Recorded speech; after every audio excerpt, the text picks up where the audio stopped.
राम सोयरे हो. व्हिडिओ बनवण्याचं कारण असं आहे पहा. आज जवळजवळ 3-4 दिवस झाले पहा मी येतो आणि ते ई पीक पाहणीचा ॲप चालू करतो. ते ई पीक पाहणीचा ॲप शेतात आलं की नुसतं गरगर गरगर गरगर चक्रीसारखं फिरायला आहे पहा.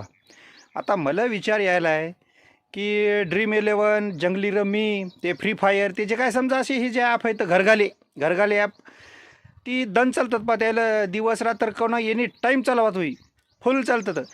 मग नेमकं शेतकऱ्याच्या फायद्याचं ॲप कसं चालत नाही? त्याच्यावर जी काम करणारी टीम आहे त्याने जे मोठमोठाले सर्टिफिकेट घेतलेले आहेत, मी म्हणतो तुमचं ते काहीच कामाचं नाही ना सर्टिफिकेट वगैरे. ते एखाद्या हॉटेलवाल्याला विकून टाका, त्याच्यावरती 10-10 रुपयाचे पोहे तरी आम्हाला खायच्या कामी येतील. हां, वरून आता मला सांगा 1 तारखेपासून जवळजवळ ती ॲप पीक पेरणी मांडण्यासाठी चालू झालेली आहे.